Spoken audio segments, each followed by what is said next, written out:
People the Purple Butterfly here, otherwise known as People7 on Twitter and YouTube, People elsewhere on the internet.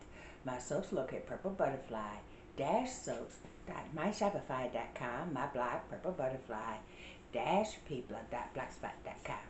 And I'm about to make lunch because I'm about to make soap. And y'all know I don't soap on an empty stomach. Or if I've eaten, but it's been a while, and I'm going to make soap, I'm going to eat something. Because when you're dealing with certain things like live water and a time frame, and you got to get all these elements into a mode in a timely manner, it's really distracting. In the meantime, I got a mini watermelon. I keep them in this bowl because it's the perfect size. And being diabetic, you don't want to go without watermelon. But when they're this big, I'm a single woman, I can't, that's too much watermelon. You got to have a little bit so that way it fulfills your needs.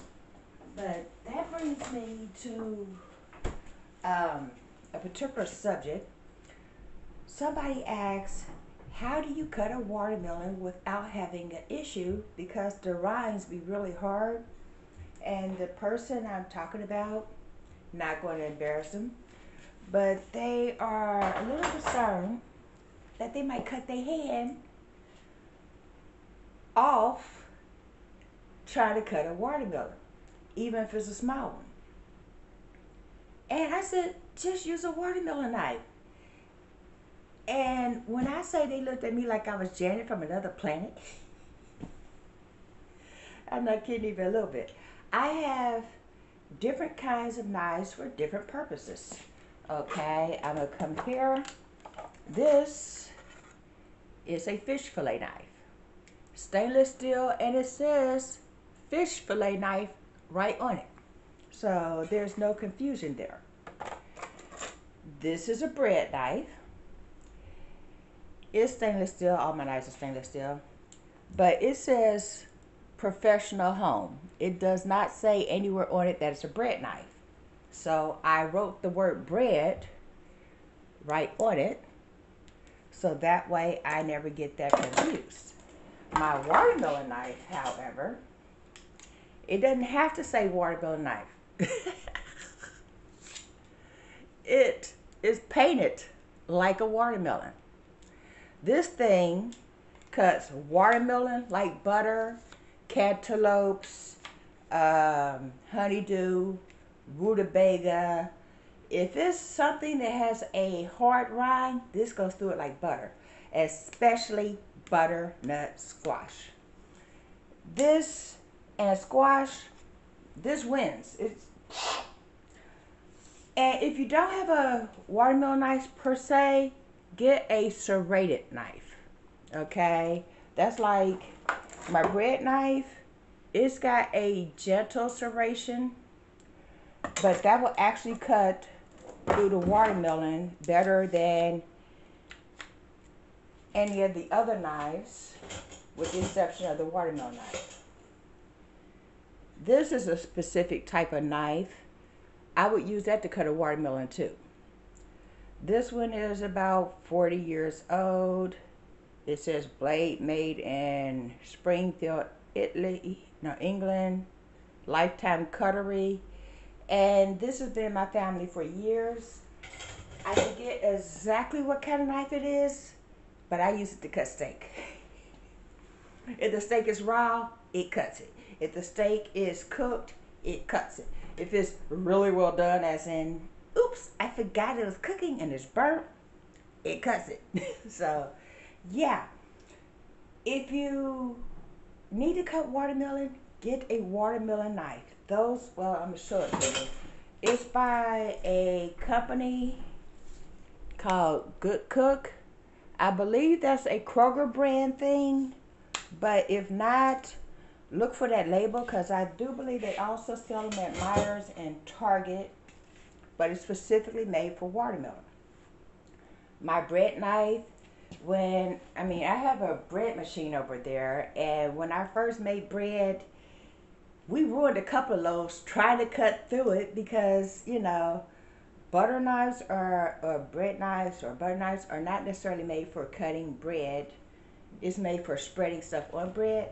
We learned the hard way. You can't cut through that with a butter knife, and the other knives were just, it would tear up the bread. But the bread knife, you could do really, really thin slices with no problem. That knife is made specifically for bread. So I learned, get the right tool for the right job. Yeah. So in the meantime, I just made some coffee. I got some watermelon. I'm going to put that with a salami, white turkey, and sharp cheddar cheese sandwich on a bread thin. So, yeah. Then, when my stomach's all nice and full, I'm going to make some soap. And I'm probably going to film it and then take you with me. I haven't made a soap video in a long time. I figure there's been 8 years of soap videos. People can get their fix just by watching my old videos. And then I got a request, how come you don't make soap videos anymore? It's like, it's not that I avoid making them, I just haven't done it.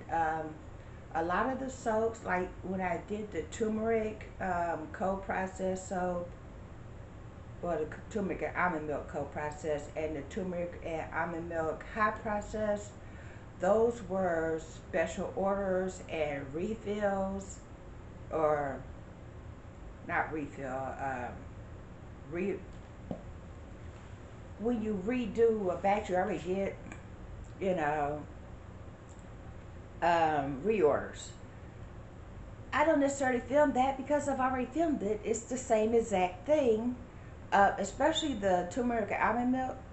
There's no design. There's just a plain soap that smells great and it's good for the skin. But basically, there's nothing to see here. It's an orange slice of soap. Here's an orange slice of soap. Here's, you know.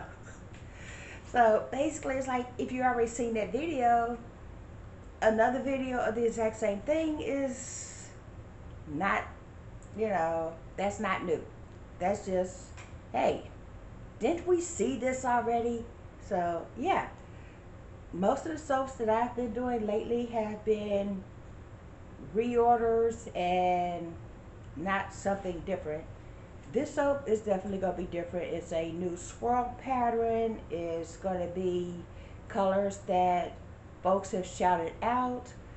And we're still deciding on the scent. Topi Speaks has commissioned me to help her with her skincare line. And she's going to decide the fragrance of the finished product. So, yeah. But just so that way I don't lose any of the knowledge up here, I'm going to make a batch of soaps for Purple Butterfly Soaps, even though I'm doing her private label soaps, and that's another reason why there hasn't been videos about the soaps I've been making. Some of them are private label, and the label that that person is using my soaps under is nobody's business but theirs. So yeah, that's what a private label is when you provide the product and they sell the product under their umbrella, their label, their brand, their name. So those soaps I generally don't film because, that's the nature of that type of endeavor is a private label. That means everything about that product is private. So when they sell it under their umbrella, their brand or whatever, my name is nowhere on that. The only thing they get from me is the product, the ingredient list, and my silence. Yeah. So in the meantime, this has been People7 on Twitter and YouTube, People elsewhere on the internet. My soaps located at purplebutterfly-soaps.myshopify.com. My blog, purplebutterfly-people.blogspot.com. Y'all stay blessed, stay tuned. Bye now. Lunchtime.